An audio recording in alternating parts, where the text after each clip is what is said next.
Monsieur le Président, Monsieur le Premier ministre, Mesdames, Messieurs les ministres, Mesdames, Messieurs les députés, je dois avouer que je suis submergé par l'émotion.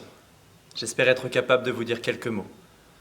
Je suis extrêmement reconnaissante à Monsieur le Premier ministre, au Président de la République, de nous avoir offert l'opportunité de conduire cette très belle réforme. De la conduire avec force, de la conduire constamment avec la confiance du gouvernement, de la conduire avec votre participation active.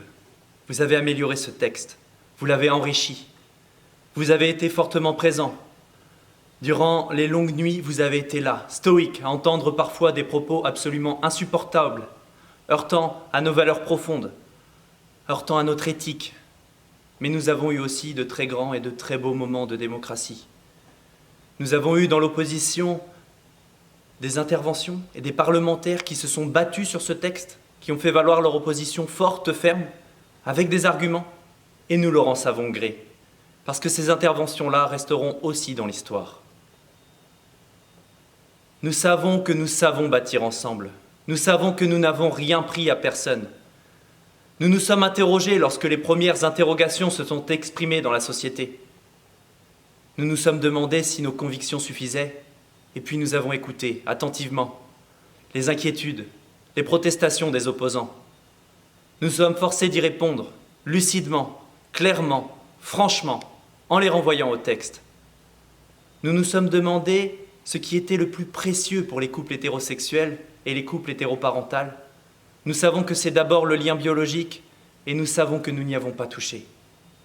Nous savons que les couples hétérosexuels et les couples hétéroparentaux sont particulièrement attachés à la présomption de paternité. Nous n'y avons pas touché.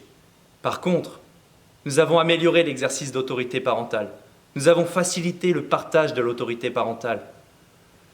Nous avons protégé des milliers d'enfants. Nous avons fait en sorte que puisse être maintenu le lien avec un parent en cas de séparation conflictuelle, y compris hors mariage. Nous avons facilité pour les futurs époux la possibilité de choisir eux-mêmes, non pas les mères, mais eux-mêmes le lieu de la célébration du mariage.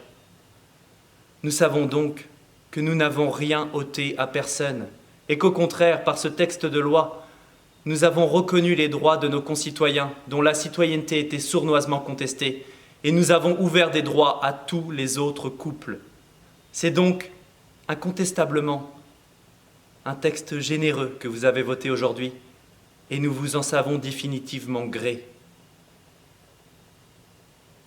Nous savons aussi qu'il faut parler à ceux et à celles qui ont été blessés ces derniers jours, par des mots, par des gestes, par des actes, leur dire qu'ils sont pleinement dans cette société et que nous savons que la responsabilité de la puissance publique, c'est de lutter contre ces discriminations. C'est une exigence du pacte républicain. Et lutter contre ces discriminations, c'est évidemment ouvrir à tous les citoyens les dispositifs de droit commun ainsi que les plus belles institutions de la République. Nous voulons dire en particulier aux adolescentes, aux adolescents de ce pays qui ont été blessés, qui ont été désemparés ces derniers jours, qui ont été dans un désarroi profond, immense, qui ont découvert une société où la sublimation des égoïsmes permettait à certains de protester bruyamment contre les droits des autres. Nous voulons leur dire simplement qu'ils sont dans leur singularité et dans leur place dans la société, que nous les reconnaissons dans leur place dans la société, avec leurs talents, avec leurs mystères, avec leurs défauts, leurs qualités, leurs fragilités, que c'est ça la singularité de chacune, de chacun d'entre nous, indépendamment même de toute question sexuelle. Chacun d'entre nous est singulier. Et c'est la force de la société. C'est la condition de la société. C'est la condition de la relation dans la société. Alors nous leur disons, si vous êtes pris de désespérance, balayez tout ça. Ce sont des paroles qui vont s'envoler. Restez avec nous et gardez la tête haute. Vous n'avez rien à vous reprocher. Nous le disons haut et clair, à voix puissante. Car, comme disait Nietzsche, les vérités tuent, celles que l'on tait deviennent vénéneuses. Merci à tous.